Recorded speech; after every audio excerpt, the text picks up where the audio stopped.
Morning bulletin. ఇక వార్త వివరాల్లోకి వెళ్తే తూర్పుగోదావరి జిల్లా రాజమహేంద్రవరంలో కేవలం 3 నిమిషాల్లో బుల్లెట్ బైక్ దొంగతనం చేసిన ఘటనపై పోలీసులు షాక్కు గురయ్యారు. ప్రకాష్ నగర్ సిఐ బాజీలాల్ నేతృత్వంలో ప్రత్యేక బృందం దొంగను అరెస్ట్ చేసింది. తాళం తీయడం నుంచి బైక్ స్టార్ట్ చేసి పారిపోవడం వరకు మొత్తం ప్రక్రియను నిందితుడు 3 నిమిషాల్లో పూర్తి చేశాడు. విచారణలో అతని వద్ద నుండి 18 బైకులు రికవరీ చేశారు. ఈ వాహనాలు మొత్తం విలువ దాదాపు 19 లక్షలు. నిందితుడి నేరపరమైన చరిత్రను పోలీసులు పరిశీలిస్తున్నారు. పట్టణంలో బైక్ దొంగతనాలపై కట్టుదిట్టమైన పర్యవేక్షణ కొనసాగిస్తామని పోలీసులు తెలిపారు.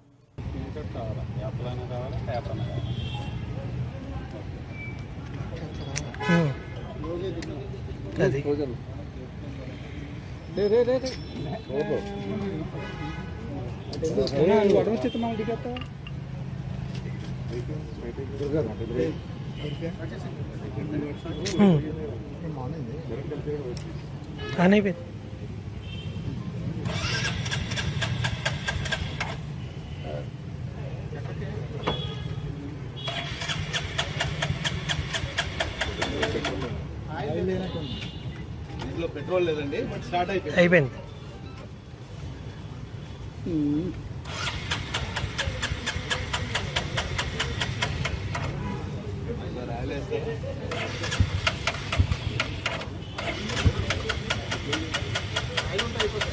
సరిపోతుంది.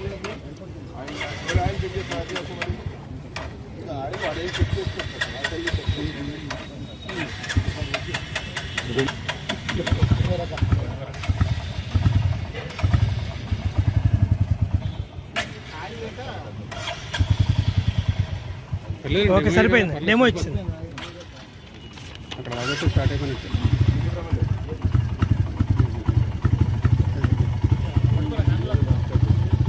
బాజీలాల్ గారు హ్యాండ్ వేసిన తర్వాత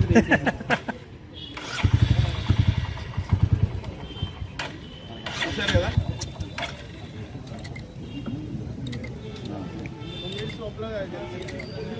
3 లక్షల బండి 3 నిమిషాలు 3 లక్షలు బండి 2 నిమిషాలు చేశాడు. చదువుకుని కూడా ఇప్పుడు వచ్చి 2.5 లక్షల బండి 2 నిమిషాలు లాగేస్తాను. లో ఫ్యూల్. ఓకేనా? Okay sir.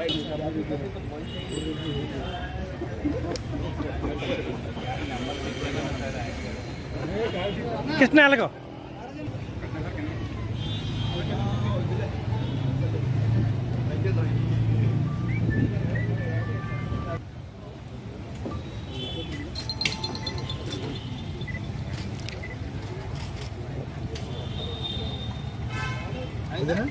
Okay sir.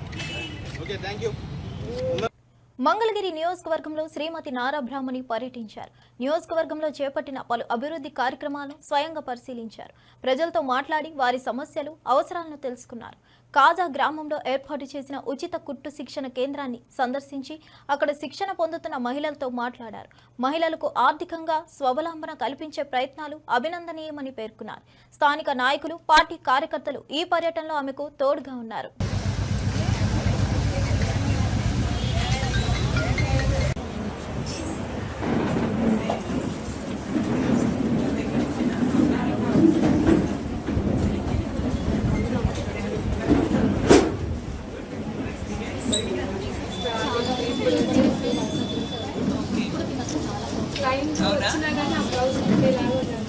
అందరినీ మించేసి మీరు చేస్తున్నారు ఇప్పుడు. కంగ్రాచులేషన్స్ అండి. అందరూ ఇన్స్పిరేషన్గా తీసుకోవాలి. ఇంకా ఏం తెలియకపోయినా కూడా చాలా చాలా యూనో ప్రాక్టీస్ చేసి ఎలా చేసుకున్నారు, ఎలా ఇంప్రూవ్ చేసుకున్నారు. All the best. మీరంతా చాలా చక్కగా ఉండాలి. చాలా బాగా వాడుతుంది. చాలా బెనిఫిట్ అవుతుంది.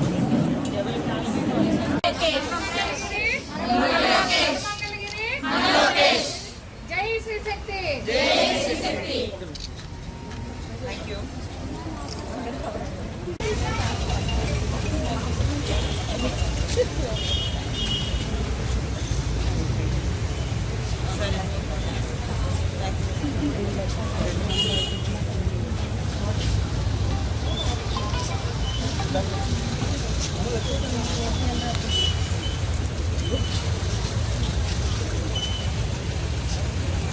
జగన్ ఓటమిపై కాంగ్రెస్ నేత చామల కిరణ్ కుమార్ రెడ్డి తీవ్ర వ్యాఖ్యలు చేశారు.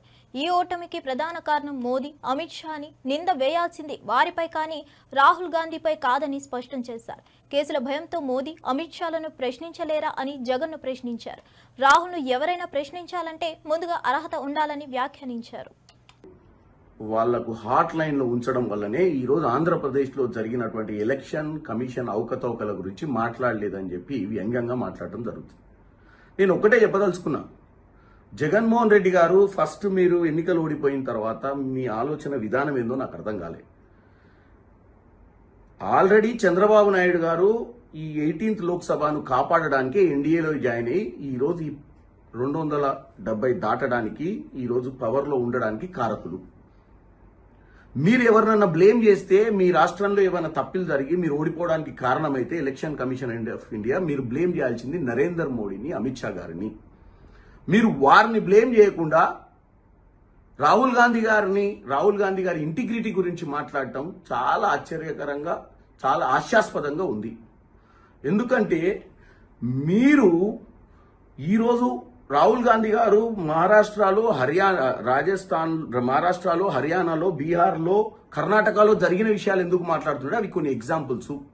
ఎలక్షన్ కమిషన్ ఆఫ్ ఇండియా తీసుకునేటువంటి నిర్ణయాలు చాలా దౌర్భాగ్యమని, ఈ డెమోక్రసీకి అని వారు చెప్తున్నప్పుడు మీరు కూడా రాహుల్ గాంధీ గారికి మద్దతు ఇచ్చి రేపు విజయవాడలో జరుగుతున్నటువంటి ధర్నాలో పాల్గొనాల్సిన అవసరం ఉంది. అంతే తప్ప తెలుగు రాష్ట్ర ప్రజల్ని తప్పుతో పట్టించే విధంగా మీరు మాట్లాడి రాహుల్ గాంధీ గారి ఇంటిగ్రిటీ గురించి మాట్లాడే అర్హత మీకు లేదు. ఎందుకంటే రాహుల్ గాంధీ గారే ప్రధానమంత్రి కావాలనుకుంటే 2004-09లో ఆయన ఆపేవాడే లేకుండే. కానీ ప్రజా సమస్యల మీద పోరాటం చేయాలని ఇలా ఆయన ఈ ఎలక్షన్ కమిషన్ ఆఫ్ ఇండియా మీద పోరాటం చేస్తుండు. ఈరోజు రాజ్యాంగంలో ముఖ్యమైనటువంటి స్తంభం ఎలక్షన్ కమిషన్. ఈ ఎలక్షన్ కమిషన్ ని నిలదీయకపోతే నిన్న మీకు అన్యాయం జరిగింది, ఇక్కడ కేజ్రీవాల్ గారికి అన్యాయం జరిగింది, రేపు ప్రతి ఒక్కరికి జరుగుద్ది. ఆయన చేసే పోరాటం ఒక్క రాష్ట్రం కోసం కాదు, ఆయన చేసే పోరాటం దేశ వ్యాప్తం కోసం చేస్తుడు.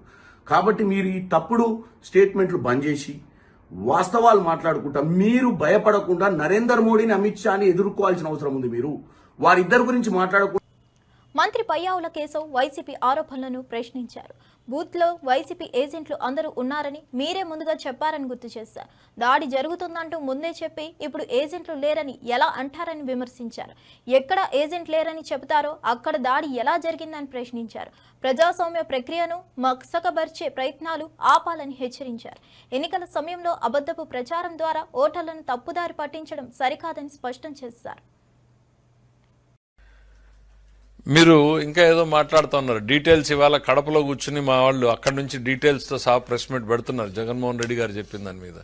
ఏంటి పోలింగ్ బూతుల్లో ఏజెంట్లే లేరు అని అంటే ఎంత కాన్ఫ్లిక్టింగ్గా మాట్లాడతారంటే 11 మందికి ఒక్కొక్కరికి ఇద్దరినిచ్చారు ఏజెంట్లు.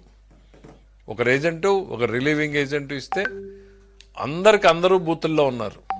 ఒకటో ఇద్దరు మీ దగ్గర మీ వాళ్ళు ఎవరైనా ఉండకూడదు, ఈ అవమానం చూడలేమని ఏమన్నా వెళ్ళిపోయారా మాకైతే తెలీదు. మీకు ఒక లైవ్ ఇన్సిడెంట్ మీరే చూపించుకున్నారు కదా, పోలింగ్ బూత్లో తెలుగుదేశం మన వైసీపీ ఏజెంట్ మీద దాడి జరుగుతోంది అని. మరి లేని ఏజెంట్ని ఎట్లా కొట్టారు తెలుగుదేశం వాళ్ళు? అతను రిగ్గింగ్ చేయబోతే యథావిధిగా పాత సంస్కృతాయం ప్రకారము అడ్డుకున్నారు అక్కడ ఉన్నటువంటి ప్రజలు. మీరు దాన్ని కూడా కన్వర్ట్ చేసి కొడుతున్నారు అన్నారు. ఇవాళేమో ఏజెంట్లే లేరు అంటున్నారు.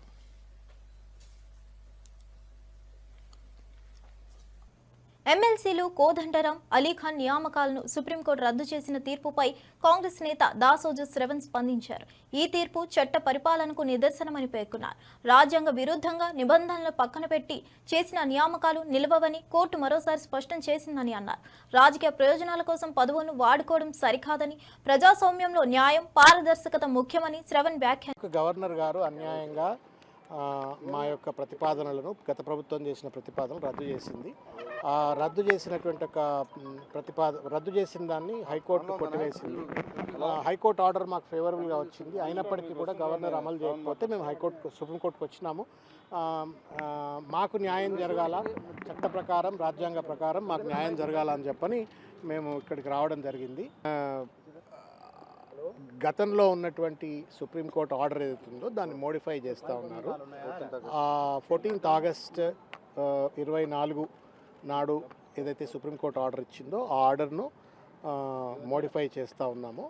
తదనంతరం జరిగినటువంటి యొక్క పర్యవసాన కార్యక్రమాలన్నీ కూడా రద్దయినట్లుగా అన్నట్టుగా మాట్లాడారు. కాబట్టి అన్కాన్స్టిట్యూషనల్ యాక్టివిటీస్ అంతే. కరెక్టే, మేము పొలిటికల్ అఫిలియేషన్స్ మాకుంటే కోదండరామ్ గారికి కూడా పొలిటికల్ అఫిలియేషన్స్ ఉన్నాయి కదా, అమీర్ అలీ గారికి కూడా పొలిటికల్ అఫిలియేషన్స్ ఉన్నాయి కదా. ధర్మం ఎవరికైనా, రాజ్యాంగం అనేది కుర్ర సత్యనారాయణ గారికి ఒకటి, దాసోజు శ్రవణ్కి ఒకటి, వెంకటేష్ గారికి ఒకటి, లేకపోతే మా రాజుకి ఒకటి ఉండకూడదు కదా. Constitution should be based on the preamble, equality, Liberty అని అంటే మనం అందరికీ సమానంగా రాజ్యాంగం వర్తించాలా. గవర్నర్ గారు రాజ్యాంగాన్ని సమానంగా వర్తింపజేయలేదు. మాకొక pick and choose, selectively pick and choose, మమ్మల్ని ఏమో మాకు స్పెషల్ అచీవ్మెంట్ లేదు, మాకు లాంగ్ టెన్యూర్ లేదు, లేకపోతే పొలిటికల్లీ అఫిలియేటెడ్ అని అన్నారు. మరి కోదండరామ్ గారు అయితే పార్టీ ప్రెసిడెంటే, తర్వాత అమీర్ అలీ గారికి కూడా పొలిటికల్ యాక్టివిజం ఉంది. మరి వాళ్ళనేమో అపాయింట్ చేస్తుంది. ఆమె మళ్ళీ ప్రెస్ నోట్ ఇచ్చింది 17 జనవరి 2023లో తనే ఒక ప్రెస్ నోట్ ఇచ్చి 24 నాడు ఒక ప్రెస్ నోట్ ఇచ్చి నేను పదవులు ఏవి నింపను అని చెప్పని రాత్రికి రాత్రి ఏ కారణాల చేతనో వాళ్ళు నామినేట్ చేసినారు. What ever is it sir, ధర్మం గెలవాలని కోరుకుంటున్నా. కుత్బుల్లాపూర్ మండలం గాజుల రామవరం పరిధిలోని భగత్ సింగ్ నగర్ కాలనీ వాసులు హైడ్రా కమిషనర్ రంగనాథ్ను కలిసి కృతజ్ఞతలు తెలిపారు. తమ కాలనీలో కబ్జా చేయబడుతున్న 1000 గజాల నాలా స్థలాన్ని కాపాడినందుకు ఆయనకు ధన్యవాదాలు తెలిపారు. ప్రజావాణి కార్యక్రమంలో ఫిర్యాదు చేయగానే హైడ్రా అధికారులు వెంటనే స్పందించి అక్రమ కబ్జాను అడ్డుకున్నారని తెలిపారు. సకాలంలో చర్యలు తీసుకున్న హైడ్రా సిబ్బందిని ప్రశంసించారు. ప్రజల సమస్యలను తక్షణం పరిష్కరించేందుకు కమిషనర్ కట్టుబడి ఉన్నారని కాలనీ వాసులు అభినందించారు.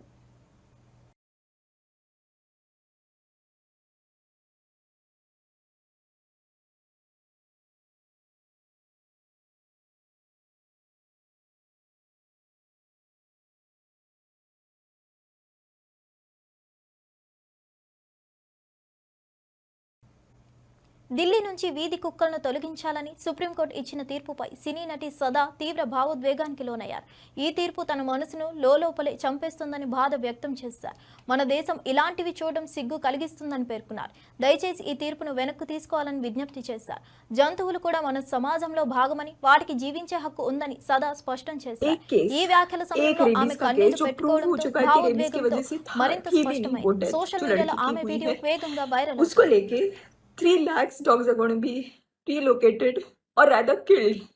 Why don't we accept that they're going to just be killed by the end of it?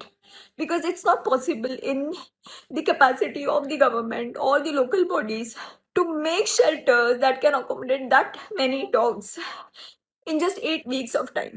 It is only going to be a mass killing of the dogs. It is the incompetence of the government and the local municipal bodies who have not been able to vaccinate these many dogs. They have not been able to sterilize these dogs. अगर ये ABC का जो programme है जो इतने सालों से है, इसको कभी इम्प्लीमेंट किया गया होता जिसके लिए अलग से बजट अलोकेटेड है, तो आज ये दिन आता ही नहीं. Animal lovers, the local NGOs, they're trying their best to get the dogs and cats sterilized in their communities. They make sure that the feeding is done. They make sure that if the dogs and cats are sick, they get them treated. सब कुछ अपने जेबों से होता है. कोई सरकार की मदद नहीं मिलती है इन सब कामों में. And I'm saying that because I've been doing it for many years.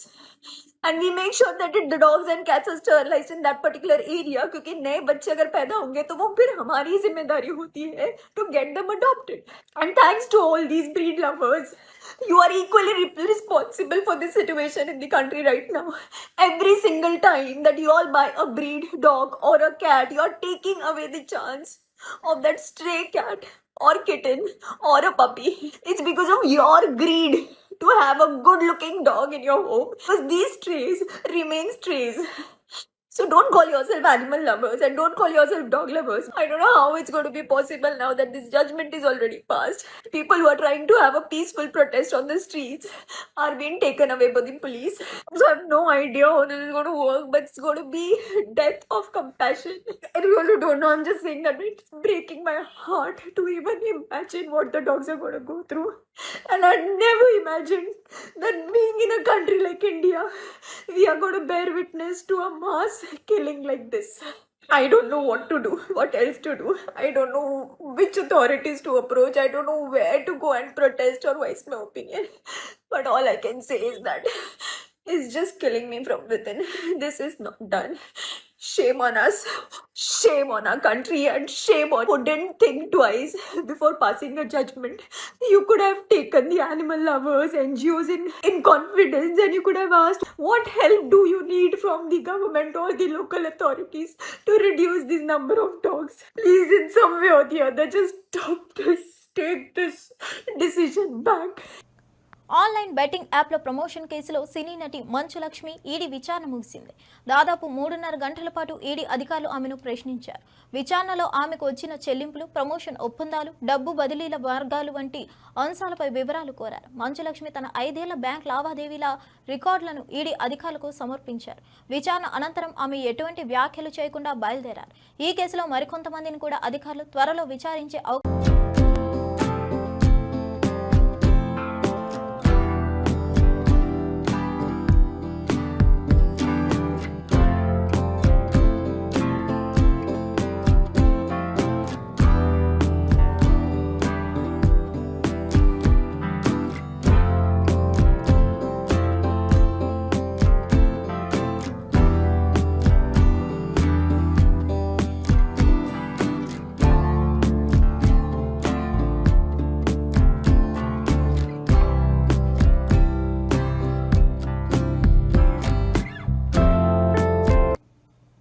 MLA Balakrishna రాష్ట్ర రాజకీయాలపై తీవ్ర స్థాయిలో వ్యాఖ్యలు చేశారు.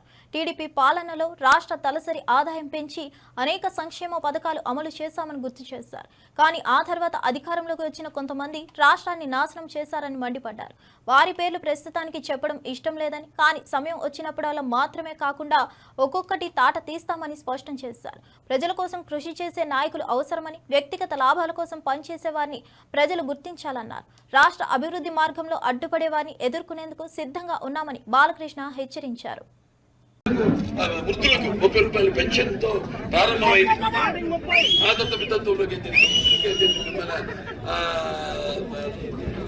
వికలాంగులకైతే అలా ఈ రోజు చూస్తున్నాం మనం. చంద్రబాబు నాయుడు గారు ఎలా వాటి ముందుకు కొనసాగిస్తున్నారు. అలాగే 4,000 రూపాయలు చేశారు. రాష్ట్రం వాళ్ళు ఏర్పడి ఆర్థిక సంక్షోభం ఉన్నప్పటికీ 17,000 కోట్ల రూపాయలతో మనం రాజధాని లేని ఒక రాష్ట్రంతో మనం ప్రారంభించాం మన ప్రస్థానం. ఇవాళ మధ్యలో మన ఇవాళ ఆయన మొదట్లో తెలంగాణ చీటుగా ప్రతి ఒక్కరి తలసరి ఆదాయాన్ని తీసుకెళ్తే మధ్యలో సరే అదే చెప్పడం తలుచుకోలేదు. మంచి శుభ సమయంలో సమయం వచ్చినప్పుడు చెప్పడమే కాదు తాట తీస్తాను.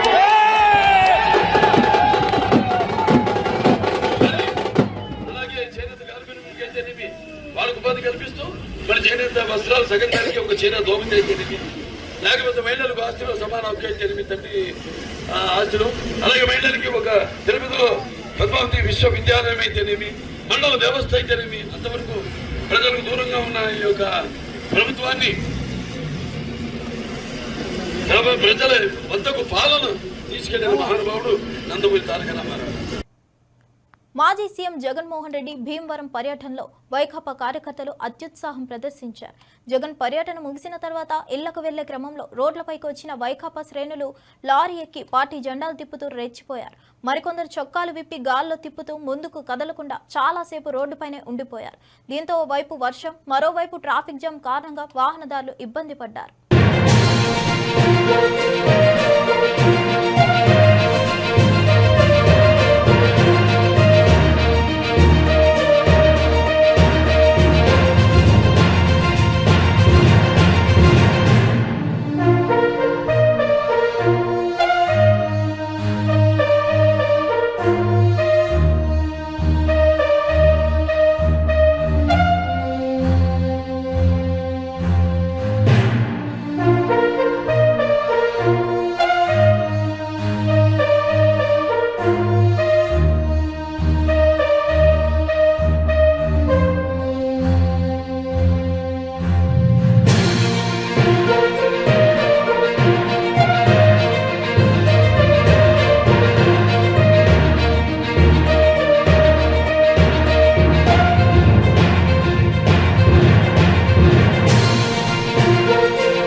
ప్రాంతాల్లో వర్షం కురుస్తుంది. దీంతో రహదారులన్నీ జలమయమయ్యాయి. ఈ వాన కారణంగా కొన్ని ప్రాంతాల్లో ట్రాఫిక్ స్తంభించింది. హైటెక్ సిటీలోని ఐకియా కూడలి వద్ద భారీగా వాహనాల రాకపోకలు నిలిచిపోయాయి. ట్రాఫిక్ క్రమబద్ధీకరణకు పోలీసులు చర్యలు చేపట్టారు. దీంతో వాహనాలు నెమ్మదిగా ముందుకు కదులుతున్నాయి.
కరీంనగర్ జిల్లా రామడుగు మండలం లక్ష్మీపూర్లోని గాయత్రి పంప్ హౌస్ నుంచి గోదావరి నది జలాల ఎత్తిపోతలు ప్రారంభించారు. 3 బాహుబలి పంపులతో 9,450 క్యూసెక్కుల జలాలను ఎత్తిపోస్తున్నారు. ఇక్కడ నుంచి మధ్యమానేరు ప్రాజెక్టుకు ఎస్ఆర్ఎస్పీ వరద కాలువ ద్వారా నీటిని తరలిస్తున్నారు. శ్రీపాద సాగర్, ఎల్లంపల్లి ప్రాజెక్టులో నీటి లభ్యత మేరకు ప్రతిరోజు ఉదయం నుంచి సాయంత్రం వరకు ఎత్తిపోతలు చేపట్టేందుకు అధికారులు చర్యలు చేపట్టారు. భారీ స్థాయిలో కాలువల ద్వారా గోదావరి జలాలు ప్రవహించడంతో ఈ ప్రాంతంలో జలకళ సంతరించుకుంది.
భారీ వర్షాలకు విజయవాడ నగరంలో లోతట్టు ప్రాంతాలు జలమయమయ్యాయి. విద్యాధరపురం బస్ డిపో జల దిగ్బంధంలో చిక్కుకుంది. నలువైపులా వర్షపు నీరు చేరడంతో రాకపోకలు సాగించేందుకు సిబ్బంది ఇబ్బందులు పడుతున్నారు. బస్సులను బయటకు తీయడానికి ఆర్టీసీ డ్రైవర్లు అవస్థలు పడుతున్నారు.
నిర్మల్ జిల్లాలోని కడెం జలాశయానికి భారీగా వరద నీరు చేరుతుంది. అధికారులు అప్రమత్తమై 2 గేట్ల ద్వారా దిగువకు నీటిని విడుదల చేస్తున్నారు. జలాశయం పూర్తి స్థాయి నీటి మట్టం 700 అడుగులు కాగా ప్రస్తుత నీటి మట్టం 695.300 అడుగులకు చేరింది. పరివాహక ప్రాంత ప్రజలు అప్రమత్తంగా ఉండాలని అధికారులు హెచ్చరించారు. ఎగువన కురుస్తున్న వర్షాల నేపథ్యంలో నీటి విడుదల మరింత పెరిగే అవకాశం ఉందని వెల్లడించారు. ఇవండి ఈనాటి విశేషాలు. మరో బులెటిన్తో మళ్ళీ కలుద్దాం.